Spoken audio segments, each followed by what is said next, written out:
my mind. Messing with my mind. Messing with my mind. Messing with my mind. Baby, all I'm asking is, would you come back to me? NBA.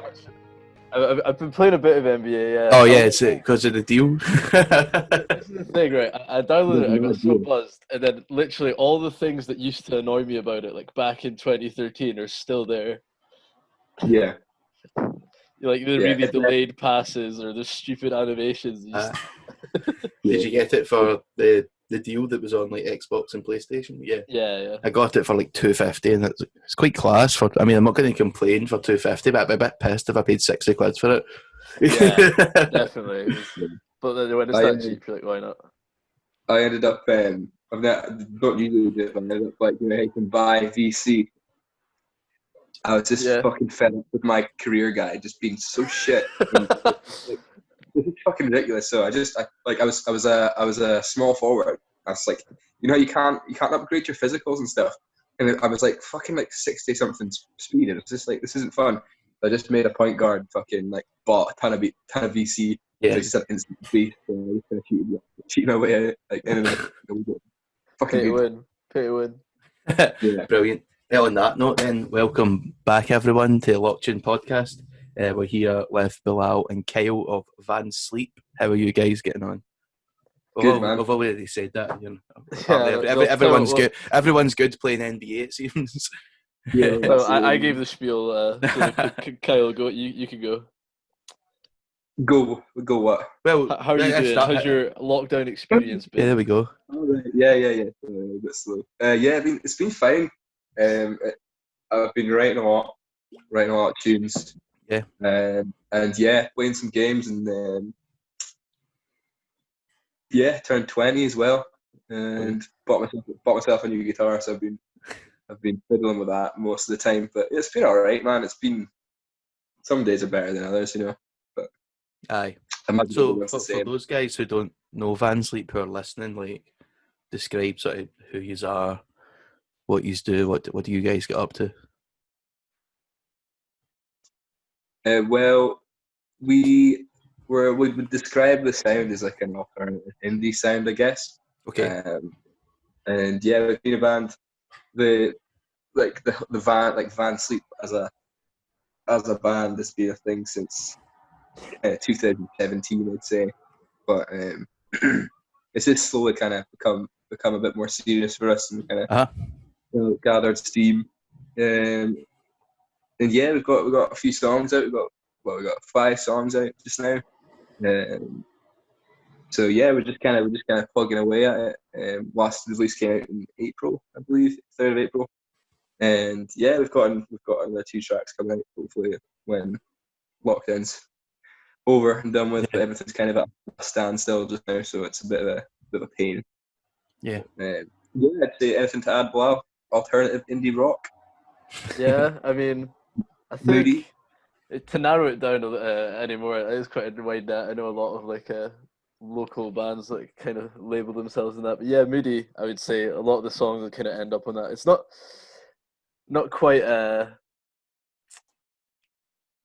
like intense. What was I trying to say? It's not quite like intensely emotional. That's what I'm trying to say. But more like kind of mellow. Like, I think Moody is the word we often use for it because it's. Yeah, it's got like the sounds have got an atmosphere. We say the phrase Bond theme gets thrown about the practice. Yeah. So we've got a tune, the last tune on the EP, to come out is it's been labelled as a bit of a Bond theme, if you can imagine such a thing. But yeah, to give you a bit of an image, it's that kind of dark atmospheric indie rock. Yeah. So you guys said you started in like 2017. Was that like you starting school sort of thing? Yeah, well, me and Bryn basically just we started just jamming in practice rooms as most people do. Uh-huh. And when I was in a band before, and he said, like, we were in the same English class, and he said you fancy starting a band? And I was just like, he couldn't even play bass at this point, so we were just kind of showing him kind of like notes and stuff basically at that point. Did it really sort of start out then as like as just a sort of couple pals in school, like just wanting to play music and be like their favourite bands? It was just me and him, yeah. And it was like I wasn't really friends with him in school, and I kind of realised he was into some good music. Like I thought I was like listening to like Biffy Clyro stuff in school. I was like, wow, he's obviously a cool dude. So I knew of him, but, we started jamming, and then we started playing gigs in like pubs and stuff. And then our old drummer Ross, he was the year below us in school, so he started jamming with us in school as well, and we played a few gigs, and it was just kind of weren't very good, not everyone is straight away, but we went through. We got eventually Kira joined the band, and things kind of came together that way. We kind of realised that it was sounding pretty good. I feel like it's kind of anyone who's a musician themselves kind of knows you go through that phase of performing live where you're just rubbish at it, like at the beginning. I feel like no amount of practice as an individual like prepares you for it. Well, it does prepare you a bit, but those first few gigs is kind of always a rite of passage, as it was like when you speak to other musicians, like, oh yeah, we were terrible when we started out. But me and Kier, so our lead guitarist, we were in another band for a couple of years before, so we kind of got our beginning gigs, I like to say, out of the way before joining Vansleep. Okay. Brilliant. What I've not even asked yet. What is it yourselves? What do you two guys do in the band? We'll start with Bilal. What are you up to? What do you do? What do you do in the band? I'm the designated driver quite often. I play the drums, and more recently we've been dabbling in a bit of percussion. That all-encompassing word for things the drummer hits under the drum kit. Just chucking random things that the drummer can just slap. Probably actually.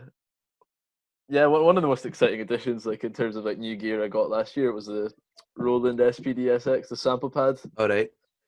See, we did an episode with a band called Avera. I don't know if you know of them, from Perth. Yeah, and they played our last gig before lockdown with them. Oh, right. They talked like about their gear like quite heavily, and I was just sitting there like, what? Because like I'm good pals with them, and they talk about their gear all the time, and I just have to pretend that I know what they're talking about. They just like shout letters and numbers at like sample pads and all this stuff. I don't know sample pads the right word. I'm so clueless. No, fair enough then. Yeah, but then they praise it. So is this sample pad like improved? I think it's almost like an industry standard. For like, oh sorry, do you mean that specific sample pad or just sample? No, I mean like getting the pad, the pad, getting the sample. See, I fucking have no clue, man. Getting the sample pad like in the live show, has that improved everything slightly?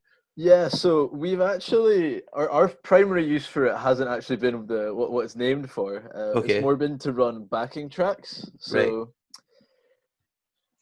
you can run a click out of it, which is very handy, and for especially I feel like in the modern day, like keeping a really tight live experience like that, it's always good, and it means you can run a backing track to it, particularly with the last 3 songs we've recorded.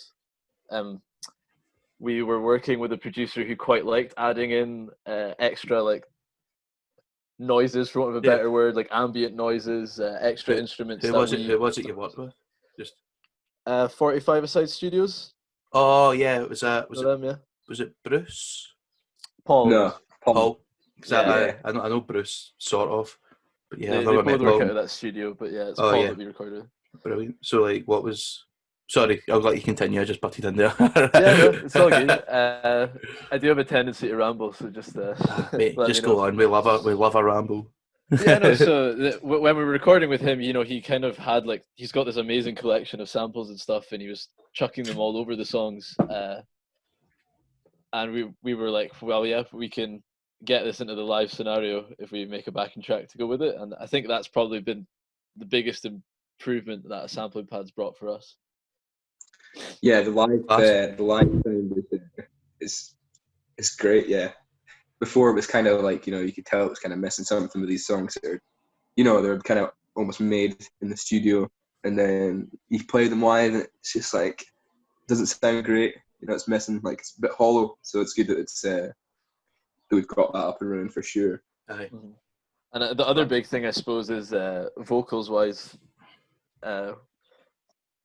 We often in the recordings, Kyle does a lot of like harmonies or just double tracks and stuff. And when often, I think it's a common thing when you see an artist live and they don't have, especially if there's like not a backing singer in the band. We do have Bryn, but it does lose something when it's just the one take, you know, being played, the main vocal being sung, and you do hear it. Like we've got a few harmonies and stuff being run on the backing tracks as well.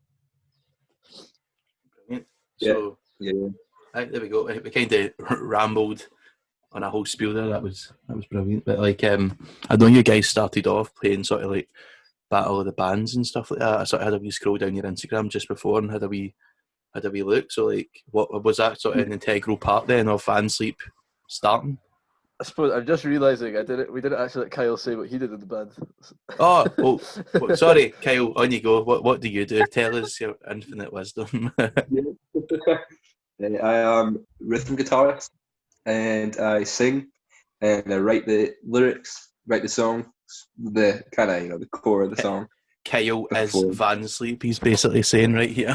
Just you know, like the you know, the chords and the lyrics part. I do that and sing and fuck around a lot.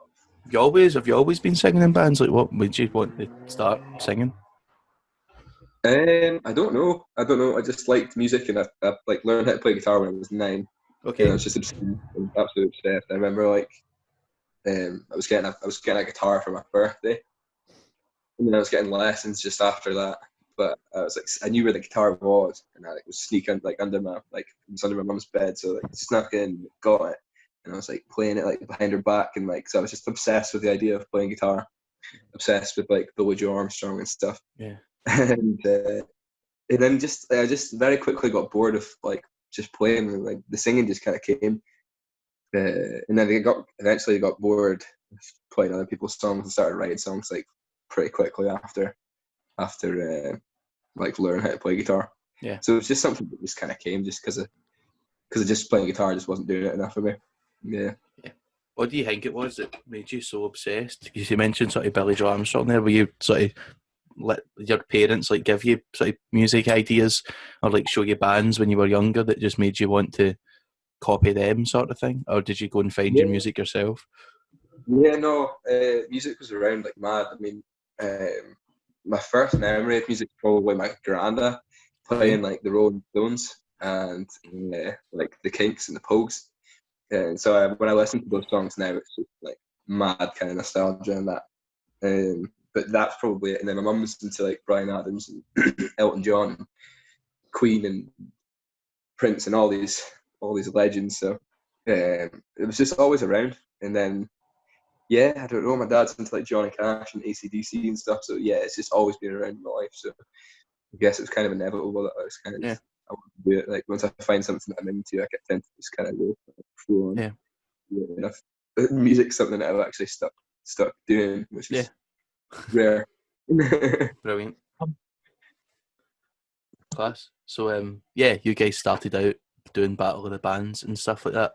I know a lot of bands who have done them through like either local councils or schools and stuff. Was that really sort of the thing that made you guys enjoy playing live, would you say? Yeah. We did a few Battle of the Bands. Like our first gigs were like our first gig wasn't about, it was a Christmas lights turn on in Ashford. I've seen a few bands at those. It's like there is actually videos that's just like it was just like the shit band you ever hear like in your life.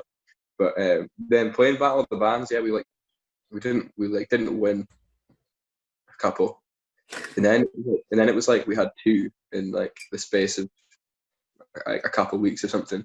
Yeah. And it was after you joined the band, and we won one, and it was like sick. Like this is mad. I can't believe we won type thing. Yeah. And then we won the other one like straight after that.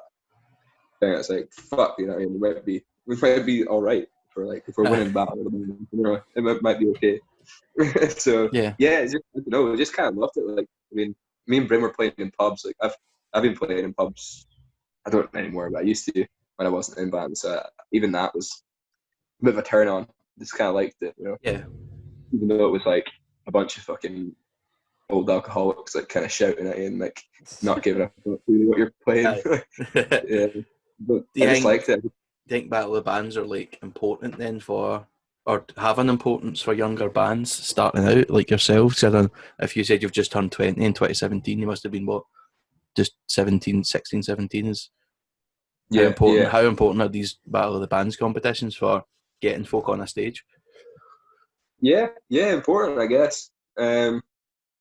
Anything that gets people playing, and just like the competitive element to it as well. I guess is good. It kind of makes people like, rather than just standing up and going, "Well, I hope this is good," and if it's not, then oh well. Like the competitive elements kind of a driving force, like to get there. I guess. Yeah, brilliant. So like, I know you guys are you're based up in Aberdeen, sort of out the way from where the scene might be considered, sort of Glasgow is sort of considered a big Scottish part of the scene. Did you guys find it harder then to kickstart yourself in a scene? I've heard the Aberdeen scene's quite tight, but is it quite hard to get your name out there across the country? Yeah, to be honest, I'd say it's still always like a struggle. I mean, not to like throw it out as an excuse, like, oh, if we lived in London, we'd be big already. But like you do definitely feel it. There's the scene's a lot smaller, but I do. But it's not like there's nothing there. I think there's still plenty of good bands. Yeah, I know. I find myself constantly listening to bands from up there, but the fact it takes me a lot longer to find them just because I'm based, I don't know how far away it is, 4-hour drive away. Is it? Yeah. Well then, easily. like you know what, you'll might know what I mean. Where you go down to play a gig in Glasgow. I think we played a gig in Garage just this year. Yes. Walking around Garage for the first time, I was like, oh, it's like a maze. And then we accidentally stumbled into like another room of the same venue that was also having a gig. Yeah, that Garage is. I can't imagine what it'd be like if you'd never seen a venue like it. What is it? It's got like, I think it's got 3 venues that could theoretically operate at the same time in the one venue. I mean, I guess it is just bigger city, more people, more bands, more stuff you're gonna like, and all that. You can get a bit jealous of it sometimes, but it does also make it like always enjoy going. It makes it a bit of a novelty, I suppose. What was it like trying to... Sorry, on you go, Kyle. This is the problem with Zoom calls, you just butting on folk. On you go, mate. It's always like play a gig in Glasgow. It's like, it's a big deal. It was the first gig in Glasgow we played. It was a broadcast, and it was like, fucking, this is good. This is mad. This is the first gig in Glasgow. What a venue, by the way. It was a good gig. Yeah. Remember our Bryn, our bassist, he had to like watch out he didn't bump his head on the stage. It's like the ceiling's so low. The ceilings are so low. I tend to kind of jump around a bit, like not jump around, but I'm like I move quite a lot on stage, so it's like I'm very confident of not getting a concussion. Class. So, like, did you find yourself sort of maybe not struggle, but like to get in with the Aberdeen scene? Was it? How did you manage to sort of get contacts and stuff for concerts and for gigs, like with promoters and stuff? Like, what was that like, sort of coming as a new band? Oh man, good question. I could say like I mean, like, this is maybe a bit more applicable to my band before Vansleep, but our singer in that band, he actually did a course at the Lemon Tree. I've forgotten the name of it now. It's like Young Performance. Well, one of those courses, just for young musicians to go in, and he would give them like a whole year. They had like a few classes on contacts in the industry, how to go about being a musician. But I think like in addition to stuff that learned, like he did just put them in touch with heaps of people around Aberdeen. And you know, Okay. like it's one of those, they get to have a gig at the end of it. They meet a lot of people just like by going to gigs and Yeah. kind of slowly, it's exponential from there almost. I think for us, it really was like, I remember firing emails to people and firing messages on Facebook to people. I think it's really just that. And like, you just get like a little slump. Like, I remember we used to play when we got like a gig in Aberdeen. That was like mad. And like, this the first time we played drummers. And I was like, that was mad. And then we played tunnels. And I was like, whoa, this is fucking mad. Yeah.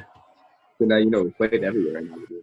Like, it just happened so slowly.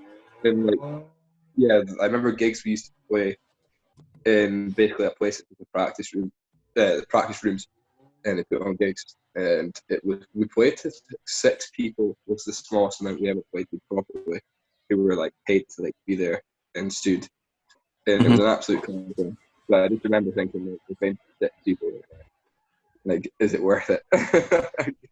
But it just slowly, like, as long as like the tunes were there and stuff, like we knew it, so we kind of kept bashing it, and we put out a single that we actually got, like, went down to Edinburgh and like got produced by Mark Morrow.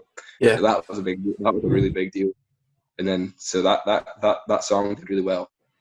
So it was like, it was kind of that gets people talking, and it's just a really slow process, but it's yeah. You always tell yourself, or I always get myself through like a gig like that, but just remember that like no band origin story is complete like without that time they played to an empty room, yeah. It was depressing as fuck at the time. Is that a struggle then for bands starting out? I've never played in a band myself, but like playing a gig and sort of looking forward to it, and then seeing maybe like 3 folk show up. Do you ever think about just like, nah, it's not worth it? This is the final gig. See you after.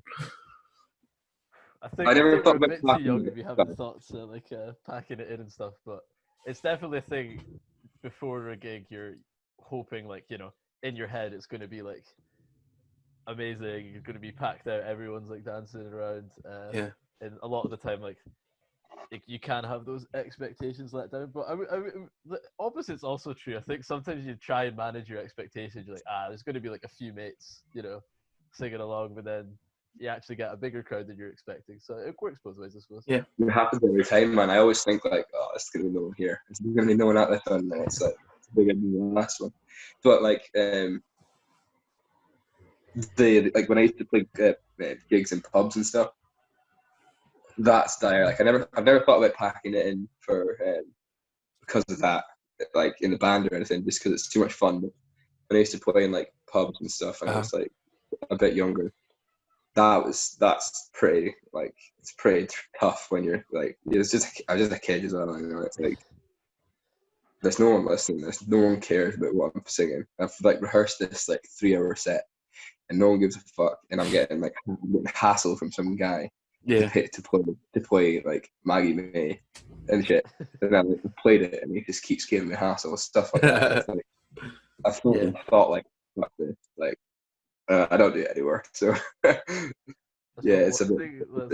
That's just reminded me of as well is like, so if there's ever a gig where like we've been given tickets to sell or we're putting it on ourselves, every time it'll be like the week before the gig and we've sold like next to no tickets or like a handful of tickets. We think, this is it, like no way, and then like in that last week, that's when everyone starts buying, and it'll be like you'll sell half of all the tickets you sold the day before.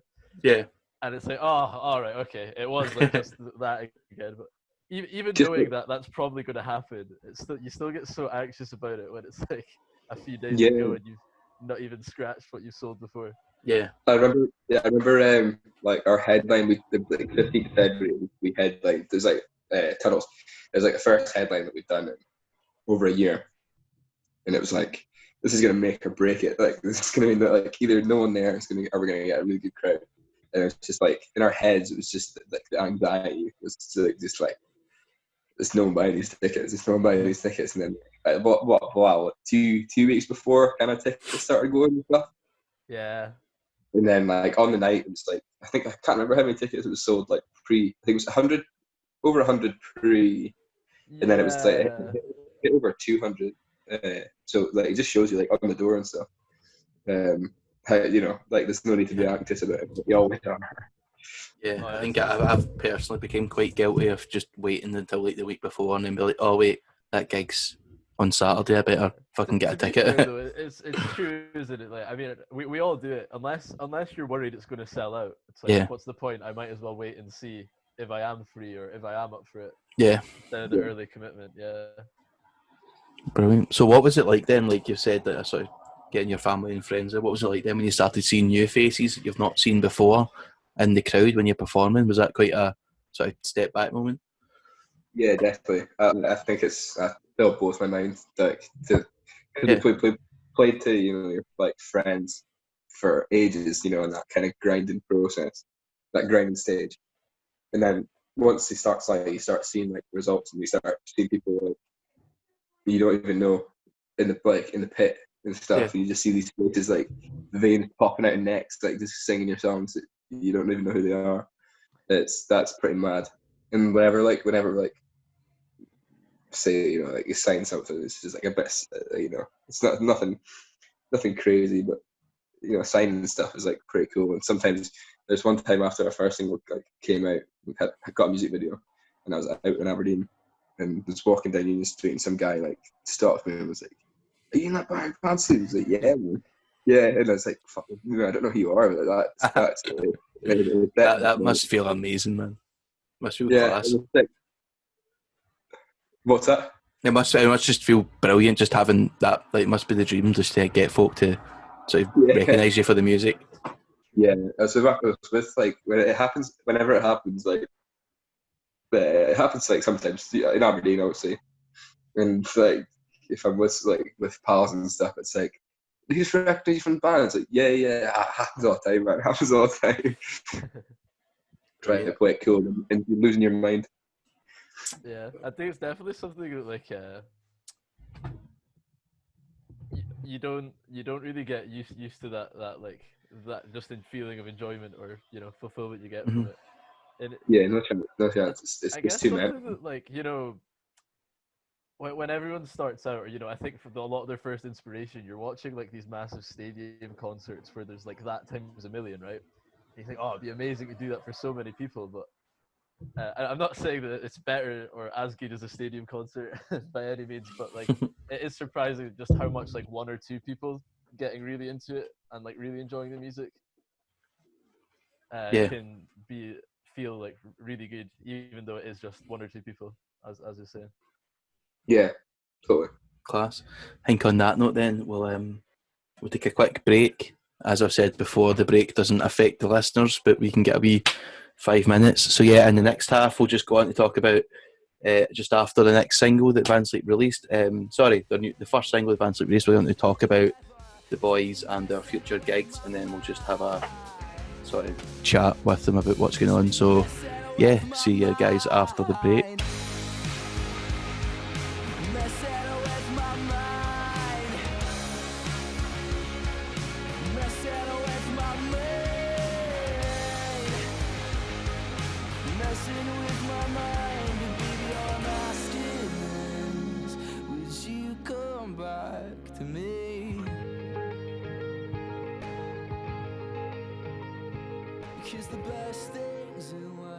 Welcome back to part 2 of the LockedTune podcast with the wonderful Vansleep.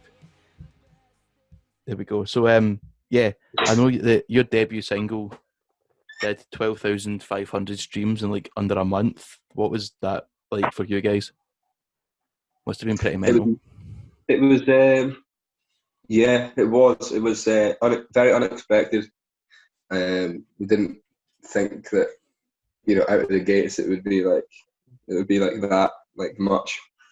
But it was cool at the time. It was pretty mental to have something out, just be not to be sitting at like under 1,000 for ages. And it was quite like a fast kind of like releasing that tune. Kind of made everyone kind of realize who we were a little bit. So it was good. It's not like the tune now is not really our favourite tune to play, Okay. which is kind of there's quite a lot of bands like that. I think that when they're releasing sort of what they now call their older stuff, they don't necessarily like it as much. Yeah, Sort of thing. I'm pretty bad for it. Yeah. It's just a cliche, isn't it? That you don't like your biggest song, especially it's the oldest song as well. And, like the sound of the new stuff it's so much. Yeah. I just prefer it. What differences are in the sound now? Sorry, then in the sound to the newer stuff compared to Get Up. I guess there's that moodiness we talked about earlier. Get Up's a lot more of like an upbeat, dancey kind of vibe. Yeah. Almost poppy, like. Brilliant. Love. There's nothing wrong with pop, mate. Everyone slates it, but it's the best genre in the world. It's in the name. But yeah, did you see yourself going more poppy towards or with later releases? More poppy? No. Yeah. No, we're getting less poppy all the time, to be honest. Yeah. Oh, like the songs right now and the songs that are coming out, especially the songs that aren't recorded or anything. Okay. And they're better. The songwriting is better. I would just say that. Like the lyrics and the like overall structure of the songs are mature, like much more mature than Get Up, and just like they get me excited when I listen to what we've got on the go right now. So it is difficult for us, well, for me, to say. I'm sure everyone feels the same, but to listen to like Get Up and just like you're just kind of like, God, man, I wish people could hear like what we're doing now. Yeah. But, I mean, it's just a cliche, isn't it? It's just what you got to put up with. So there's actually a little story to get up. So I wasn't in the band yet when they released it, but I was pretty good friends with, very good friends with Kier and mates with Kyle and Bilal. And I liked the song, but also I had it in my mind to like support them, so I was listening to it lots, and I was spinning it heaps. And then later that same year, I got the opportunity to join them, so I was learning all the songs. So I was like kind of like playing all the songs again, and I think that was the year Spotify did. It was either the first or second year Spotify did. You could like your artist of the year or whatever. Yeah. Vansleep were like the top by miles, and Get Up was like my most streamed song. And at this point, I was in the band, so I just looked like a massive narcissist. That's class. Like you sort of said then that you see yourselves, the songs like sort of changing as they progress, as you release more songs. Is you see that sort of a sign of like you guys growing up as people and musicians? Yeah, it just comes down to like experience and I mean, at the end of the day, like I'm getting older with like the songs that I'm writing and stuff. They're kind of a bit more like they kind of like they kind of mean more. They kind of like they come from like a more honest place. Like it's kind of difficult when you're writing lyrics and stuff to kind of like tap in. It's sometimes like when you're writing a song, it's very quite a personal thing, and it's sometimes difficult to just be like tap into like a place inside you and just kind of spill everything and really just kind of just forget about the whole idea of like what people were gonna think, like exposing yourself and stuff. I've just become more comfortable with like going to that place that you don't really want to talk about, kind of thing, and just kind of expressing myself through words and stuff, and just getting better with it, I guess. But that's a tricky thing for sure. Same with like writing thing, any sort of art. It's like tapping into like a part of you that you sometimes you kind of push to one side and you try and like not think, and it just makes it sound better. Makes them more honest, makes them more real. Sorry, I'll let you finish. Are you more proud then of the songs that you're currently ready to push out? Yeah, 100%, man. Yeah. Does it like? Would you say that with releases as they go on, they get to an extent easier? As in, like you're sort of more confident. You're more proud of this one. You're like, I'm happy to push this out. you always kind of it's artists are always more into their stuff that they've just written. If I'm like I write a new tune, I'm like I just want it to be out, and just write it. It's just always that type of kind of you're infatuated with the art that you just create. Yeah. But yeah. I would agree. It's I guess it just if you're more proud of it, you're more like willing to share it and like look, this is something I made. Although again, I suppose that it does like come with that you want it to do as well as you think it deserves to do. Which I think I mean like definitely every artist before they like release a work, be it a song or anything, it's sort of the hoping that it does as well as it deserves in your head. Yeah. Would you say that can sort of like affect the way you think of the art you're putting out? Yeah. That if it doesn't, if you've got this idea that this is going to be like this is going to do semi well and it just flops, is that like nah? What's the point? So I'm kind of thinking that in two ways. Like one is the actual making of it. I feel like that's something that when you first write, I mean, at least for me, making a song, it was honestly just like make what we feel like making, and if it does well, it does well. But it's definitely becoming more aware of certain things, like with these latest songs as well. We had a producer kind of like Paul produces as well as records, and he was kind of pointing out this section's too long. You need to like cut this down or make these transitions smoother. Just little things like that that you wouldn't necessarily think of making the song as it is, but when you're thinking of making it as like almost an advertisement for your band to like catch people in. Yeah. Brilliant. I don't know if you've got anything to add on to that, Kyle. No, I mean, I put it pretty well. It is like it's mad. Once we went to Paul, you kind of see like like when you write a song, especially even like the same kind of thing happens with if Kier like if I send a song to the boys, and Kier says this that like different structure has things to add, like if you as someone who's written the song like as like an artist or whatever, you're quite attached. You kind of like fixate on the like this is how I wrote it. This is the best way. This is how it is. Yeah. It's quite hard to let go like of like maybe maybe that is actually a good thing to do, and I don't know it. Like I haven't written it like the best form. So like when we went to Paul and he was switching everything around, like it's like whoa, like it was a big quite a big learning curve because we'd written the song and never in my mind would have thought that someone would go change this. This needs to be first. This like different orders of like segments and songs.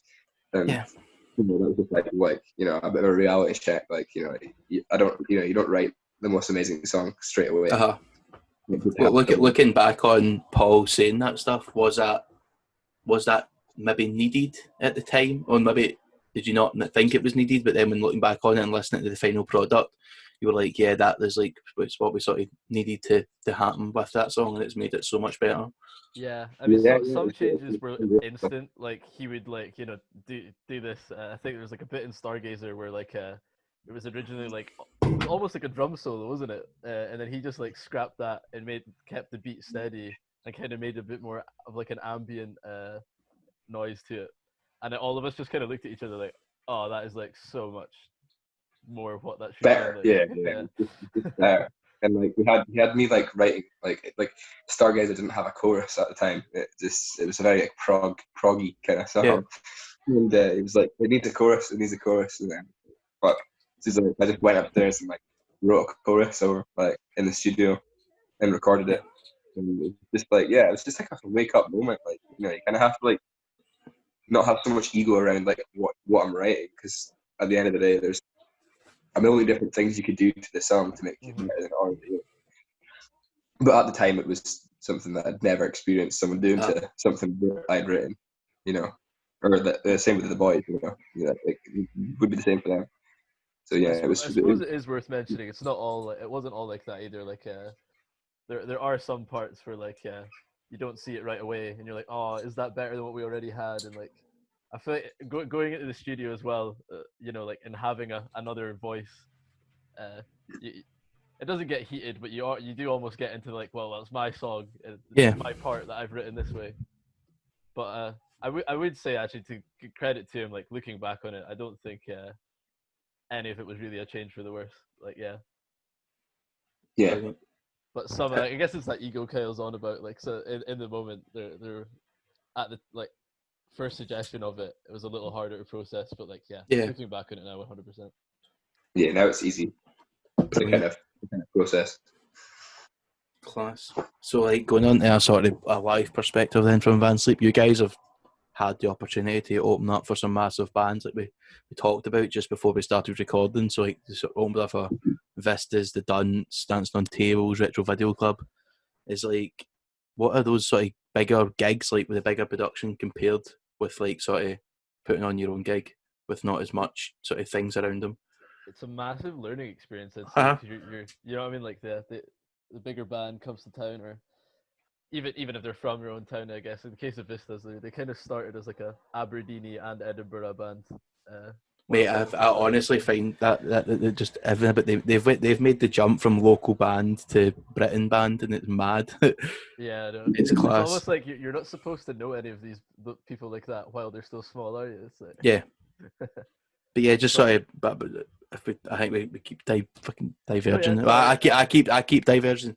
And Vistas, I'm a massive fanboy, but here we go. Well, we can have a massive chat about that album because I've been spinning it since last night as well. Yeah. Let's do it. But yeah, answer the question first. What are these gigs compared to, as in if you're playing in the pub to 20 people? There's like less, a little bit less pressure, you know, because it's like you're playing to like a different crowd most of the time. It's not your gig, you know. If it's your own gig, it's like you're the final band on it. It kind of has to be good.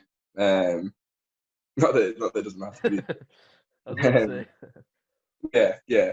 But it's like it's good to like talk to the bands and talk to see how they do things and stuff. You know, just like it's good to kind of, you know, especially if you're into a band and you support them, and you can kind of speak to them and it's like this normal guy, you know, this just like you.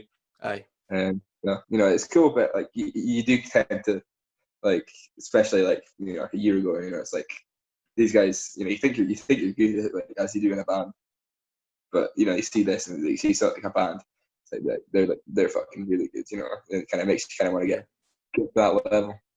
There was a gig in December. AGP put on like a Christmas showcase, like 10 different bands from around Scotland at Tunnels. Oh right, who was it? Was that Baby Strange guy? Yeah, Baby Strange. I saw the poster.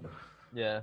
Hey, Crystal were there, but they're not Dead Pony now. So that was cool because we kind of got a green room, which was like the second tunnel in Tunnels, and like all those bands were kind of mingling in it, and it was kind of like a really like social space almost.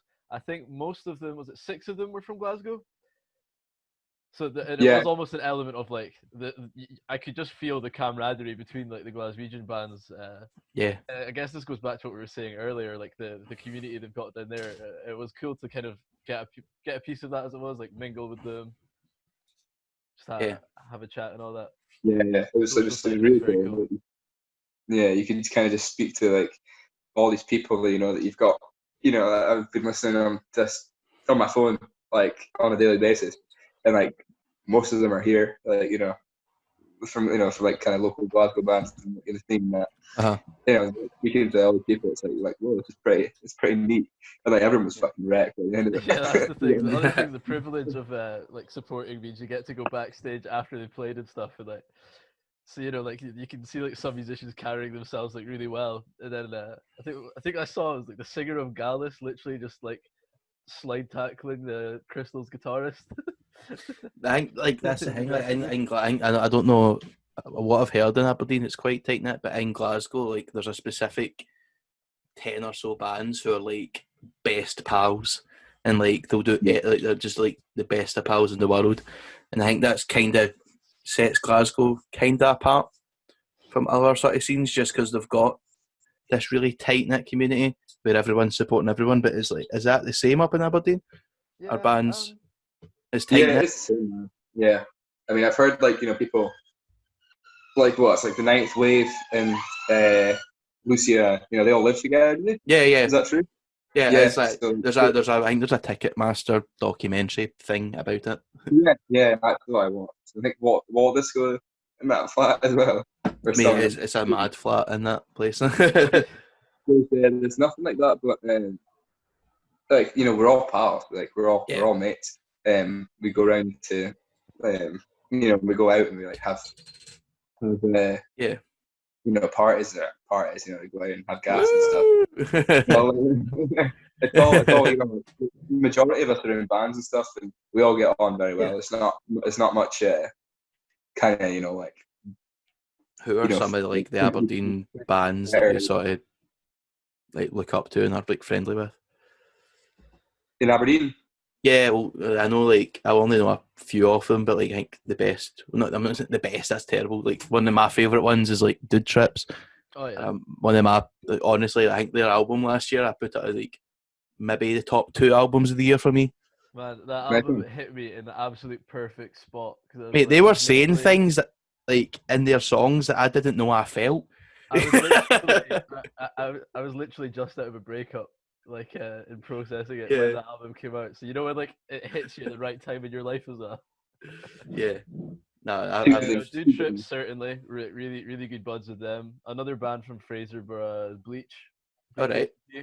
They supported us Mate. in the headline. Wow. Yeah, he's got the hoodie on. For them, Yeah. I'm so sad. I went to order one. I don't know why I put it off for so long. I went to order one yesterday, and they're all gone. Cool.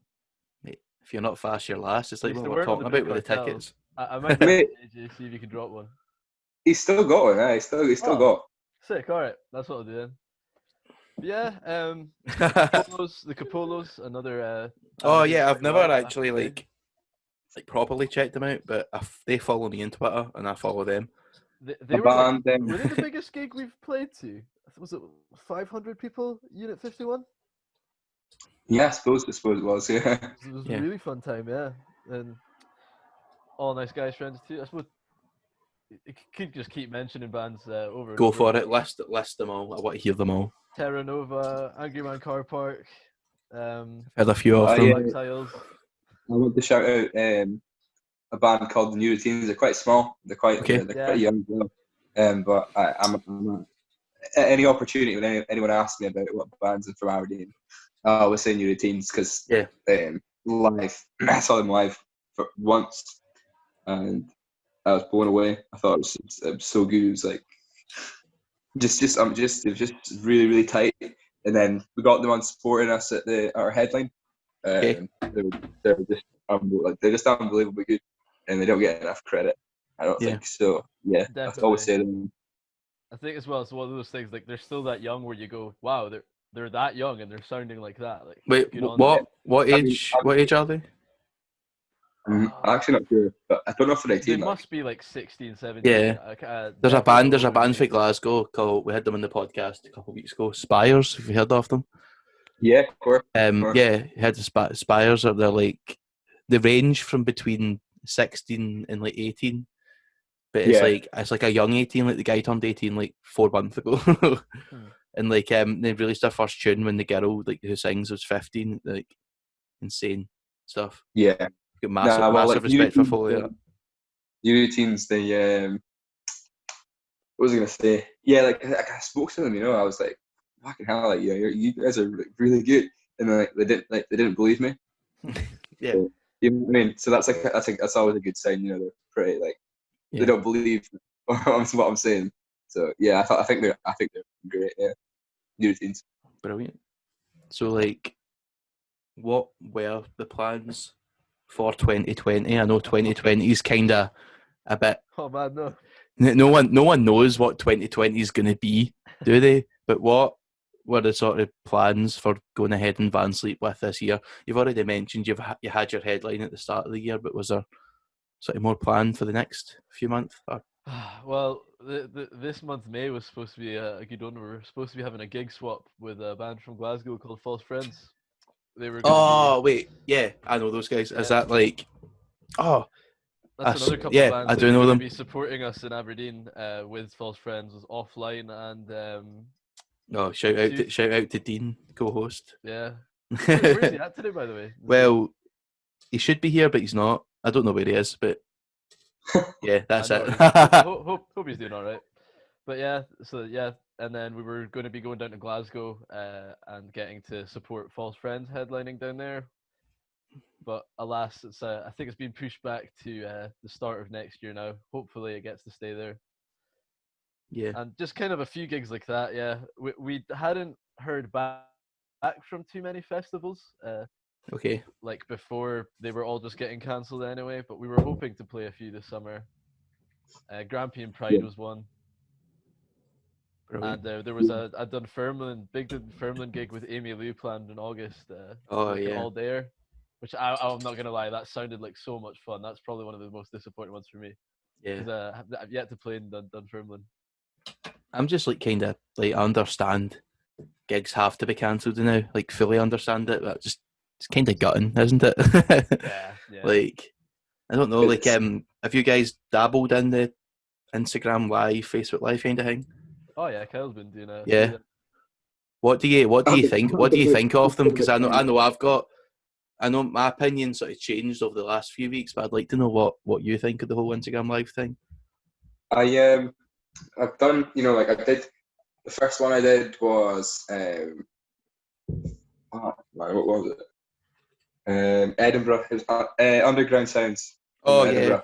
Yeah. Okay. And then it was like a few days later. It was pretty close. I did Discovery Music gigs in the Gath, and then right. I did another one. Look at him go! He's just nailing these off, like. Yeah, I did like a lot, and I kind of just thought like. Yeah. Maybe doing it a bit too much, like you don't want to just kind of bombard. That's the exact opinion I've got. I think it was like good at the start and it gave folks something to watch, but I think now it's kind of been overdone. So yeah, I think I don't know. I know that bands obviously don't have the time and like the resources to do it, but like they have to sort of push to get something a bit more interesting out. Yeah. If you like, it sounds so like arseholey, but like yeah, I'm kind of a bit bored of just watching somebody in their guitar. To be fair, it's you know what I mean.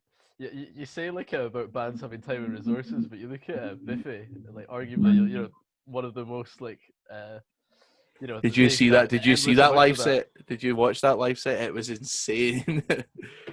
Did you give it a watch? The one for the big weekend? Yeah, it was mad. Something? I actually did not watch it, but I did watch the performing in Tiny Indoor Fireworks. That was a good video. Insane. Yeah. It's good. I thought it was a really cool, because like you say, after watching man in front of camera with guitar, even like Simon Neil did it for like weeks, but he's done it for a while, and then they've done that kind of set. Cool. Vistas did it yesterday on their Zoom call. They recorded a live set, which was really class. What some other ones? I don't know. Did you watch like 545 Fest that was on a few weeks ago? Nope. It was headlined by like Broco and Shikari. Okay. It was like this online festival for raising some money. But Shikari did a live set and literally like it felt like a gig. It was madness. Nice. So what were they playing in real time? No. I don't know. I think it might I don't know if it is. You can correct me, but like it seems impossible to get a live set on Zoom. Yeah, no. There would not be like unless there was some way to like, but it wouldn't be over Zoom. Like you would have to have some external thing synchronizing everyone's playing. Yeah. Because I think what they did was I'm behind them. Yeah. Yeah, I think what they did was pre-record it and then stream it live, but it felt live. It was amazing. Like the guys blew it out the park. Insane. But yeah, I think like as much as the acoustic gigs are good and like they're sort of getting folk through it. I know I've watched a good few of them and really enjoyed them. Sorry, they're kind of getting a bit stagnant, if you know what I mean. Yeah, I mean, I was the first few I did was kind of just play the same sort of set, sort of. The one I did one last night for Den Home Promotions, and I was planning on just playing covers the whole time, just because I'm like. Even just to like make it a bit different for yourself, I would think. Yeah, right. That's what I was about to say. I mean, like, it sounds bad, but I'm bored of playing Vansleep songs. Like, you know what I I mean? understand, man. That's Oh man, definitely. if that's how you feel after a few Instagram lives, imagine how you feel at the end of a tour. This is day 6 of the tour, and we're doing a cover set only. But yeah, Finding the right. doing that, and then I did like just cut like learning covers and stuff, and I enjoyed it more. Plus, I had a new guitar that I could play, so Yeah.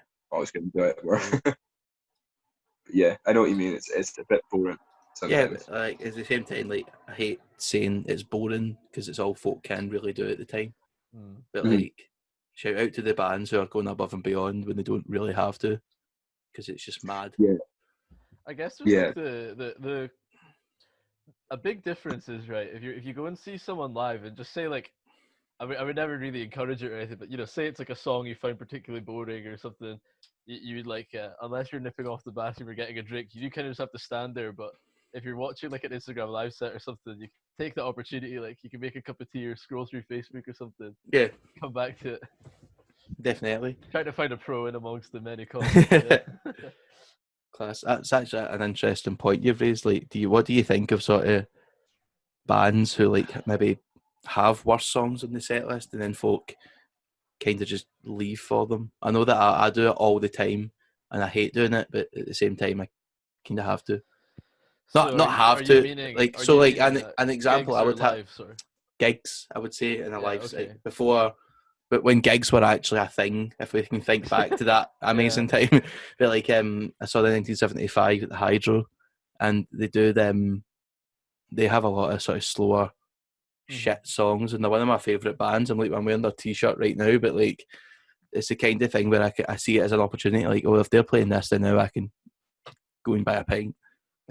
Mate, I went to 1985. I had a piss like 3 times because it was just like honestly, man, like the band, they're insane, and like I think they're probably one of the best bands I've ever heard. But their set lists are all over the place. We're going to talk about that controversial album then. Mate, we're keeping that for listeners of LockedTune. We're doing a special, the month of May in review soon. So keep an eye out. I'll be looking for your comments, Bilal. But yeah. So I mean, I when don't you know. go. I think I'm quite. I wouldn't quite go say it's like I'd police it or anything, but like, especially if it's a big gig, it's like I paid for the full set. I want to watch the full set, kind of deal. See, I do like sorry, I'll let you continue. Cheers, sorry. The reality is, I think that looking back, there's a lot of my favorite songs I really like that I ignored or I didn't pick up on listening to it on the album, but then seeing it live changed my opinion, or you know, it made me see something in the song that I didn't before. Definitely. And I think like every time you patch one or like miss one, you're kind of maybe you could be missing out on your next favorite song. If that makes sense. Yeah, definitely. What were you going to say? Sorry. No, I can't even remember. I was just listening to you there. I think it was sort of like I'm a fan of instrumentals a lot of the time. Like I know that kind of got hated on the new 75 record was the amount of instrumentals, but like I think when they're playing live, you have to kind of show that you want to be playing them live rather than just hit play and then walk about the stage like an arsehole, like Matt Healy usually does. But yeah. Like they did that, they have that one by Greta Thunberg, the 1975. Yeah. But it's a speech and it's like, it's important and stuff, but like folk don't want to hear 4 minutes of it at a concert where I could be hearing the sound. Oh, I mean, I think that was very deliberately like different and a statement, wasn't it? Like he was trying to give a voice to it, but I mean, Matt Healy's politics is always something that's been a bit of a. Yeah, I've got a very, very much a love-hate relationship with that man. Did you see what happened recently? Like I think he tried to like share "Love It If You Made It." Yeah, I'm on the. He ended up deactivating his Twitter because he got so much backlash. Yeah, class. Before we get too controversial, we'll close it off. So, where can folk find you guys on social media, sort of thing? What's your ats? Vansleep and Vansleep official on most things. Class. Is it if folk just type in Vansleep, will they find you? Yeah, man. Even on Google will come up, mate. That's how big we are. Brilliant. Well, funny Thank- story. Oh, on you go. Of, We want more anecdotes. Yes, on you go, mate. it's not really a funny story, but like, at least like, I came up with the name for the band. Was like, yeah, this is so original. This is crazy. This is so good. It doesn't really have a meaning, but if you type in for a while, when we're like, smaller, you just get this company, like this German company, who sell like mattresses for your like van that you can go and like sleep in, and it's like a bed. This is like a van sleep, and like now I think if you type in Vansleep, you get us mainly. You still sometimes see a few mattresses and stuff, but bar that, it's mainly us. So just type in Vansleep and it'll come up. Brilliant. Yeah. Well, Yeah. thanks very much for taking, I don't know how long, I think that was like an hour and 10 minutes-ish, but thanks very much for taking the time to chat with No us there. worries. Thank you for having us on, man. No worries, Yeah, man. cheers. And I'll hopefully get to see us live when gigs become a reality again. Yeah, Oh, thanks, yeah. guys. For sure. Cool. Thanks, everyone, for listening. If you did, if you didn't, then fuck you. But still. Right, cheers, Best everyone. things in life come